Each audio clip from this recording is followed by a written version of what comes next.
আজ ১৪ই জানুয়ারি। আজ বিশিষ্ট কথাসাহিত্যিক ও গবেষক ডক্টর আকিমুন রহমানের জন্মদিন। ডক্টর আকিমুন রহমানের জন্ম ১৯৬০ সালে নারায়ণগঞ্জে। তিনি কথাসাহিত্যিক, গবেষক ও নারীবাদী লেখক।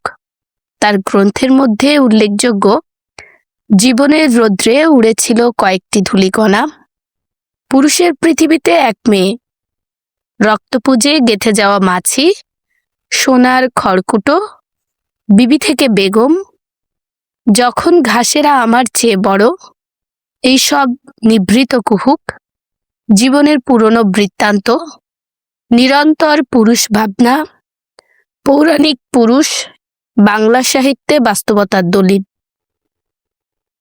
সাক্ষী কেবল চৈত্র মাসের দিন, আদি পর্ব, যখন ঘাসেরা আমার বড়, অচিন, আলোকুমার ও নগণ্য মানবী প্রভৃতি। তিনি পিএইচডি করেছেন ডক্টর হুমায়ুন আজাদের তত্ত্বাবধানে। গবেষণাপত্রটি আধুনিক বাংলা উপন্যাসে বাস্তবতার স্বরূপ নামে গ্রন্থাগারে প্রকাশিত হয় বাংলা একাডেমি থেকে। লেখালেখির শুরু ৮০-র দশকের অন্তিমে, তবে ১৯৯৬ সালে বিবি থেকে বেগম প্রকাশের মধ্য দিয়ে তিনি ব্যাপক আলোচিত হন। ডক্টর আকিমুন রহমান লেখালেখির পাশাপাশি শিক্ষকতা করছেন। আকিমুন রহমান সব নিয়ম ভাঙতে চেয়েছেন, যে বেড়াজাল আমাদের সমাজে বিশেষ করে নারীদের জড়িয়ে রেখেছে অক্টোপাসের মতো। তাই তো সমাজে জন্ম হয় আকিমুন রহমানদের মতো প্রকৃত মানুষের, যারা সমাজের বঞ্চিত নারীদের নিয়ে ভাবেন, তাদের অধিকারের কথা ভাবেন। এই কথা সাহিত্যিক সত্যিকার অর্থে একজন লড়াকু মানুষ।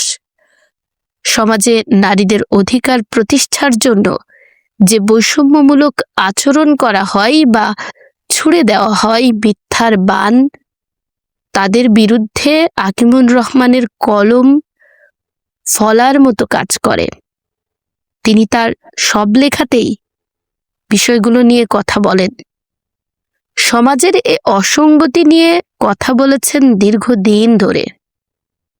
এ প্রতিবাদের কারণে তিনি অনেক রোষানলের শিকার হয়েছেন। লেখক আকিমুন রহমানের বিরুদ্ধেও অনেকের কলম সোচ্চার হয়েছিল, কারণ এই প্রগতির অন্তরালের যে পুরুষ, তাদের আসল চেহারা তিনি উন্মোচন করেছেন।